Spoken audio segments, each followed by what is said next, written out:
Praise the lord. దేవనామానికి మహిమ కలుగును గాక. ఈ రోజు మనం టేబర్నేకల్ చూడబోతున్నాం, ప్రత్యక్ష గుడారం. ఈ వీడియో చాలా అంటే చాలా బాగుంటది, కాబట్టి చివరి వరకు చూడండి.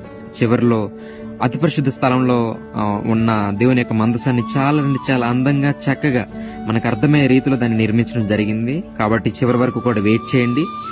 దేవుడు మోషేకి బైబిల్లో కొన్ని ఖచ్చితమైన కొలతలు చెప్పాడు ప్రత్యక్ష గుడారాన్ని ఏర్పాటు చేసే విధానంలో.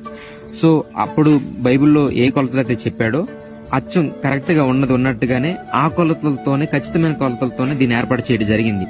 ప్రత్యక్ష గుడారంలో మొత్తం మూడు భాగాలు ఉంటాయి. ఒకటి వచ్చేసి ఆవరణము, పరిశుద్ధ స్థలము, అతి పరిశుద్ధ స్థలము. ఇప్పుడు మనం ఉన్నదేమో ఆవరణం అనమాట. ఇది ఇప్పుడు వరకు మనం చూసింది ఏంటంటే బలిపీఠము.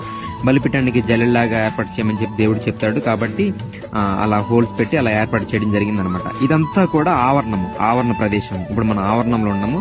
ఆవరణం నుంచి ఇప్పుడు లోపలికి వెళ్దాం. ఇది వచ్చేసి పరిశుద్ధ స్థలం అన్నమాట. ఆవరణం నుంచి పరిశుద్ధ స్థలానికి ఇలా వెళ్ళబోతున్నాం. దీన్ని ఇలా వీళ్ళు నిర్మించడం జరిగింది.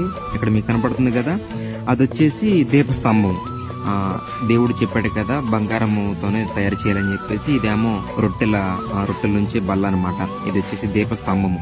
ఖచ్చితంగా వీళ్ళు కూడా దేవుడు ఎంతైతే కొలతైతే చెప్పాడో దీపస్తంభం తయారు చేయమని, అంత కొలతతోనే దీన్ని తయారు చేసినట్లుగా ఇక్కడ వీళ్ళు తెలియచేశారు.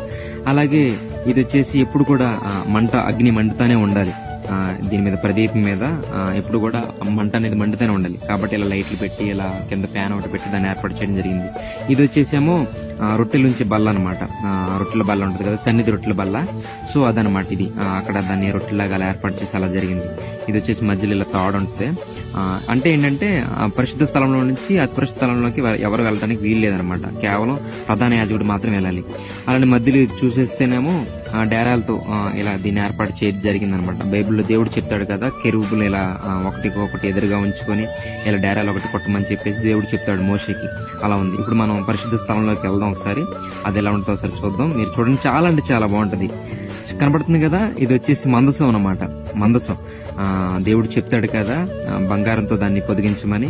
ఇలా 2 కెరూబులు ఒకదానికొకటి ఇలా ఎదురుగా ఉండటం, ఇలా రెక్కలు విప్పుకొని అలా ఎదురుగా ఉండటం, ఇలా చూడటానికి చాలా అంటే చాలా బాగుంది. ఈ మందసానికి 2 కర్రలు అలా పెట్టడం గానీ, ఇంకా మందసంలో ఏమేమి ఉంటాయో మనందరికి కూడా తెలుసు. ఒకటి వచ్చేసి మన్నా, ఇశ్రాయేలు ప్రజల్ని దేవుడు పోషించిన మన్నా. అలాగే 10 ఆజ్ఞలు గల రాతి పలకలు అనమాట. దేవుడు మోషేకి రప్పించాడు కదా సీనాయి పర్వతం మీద, అది.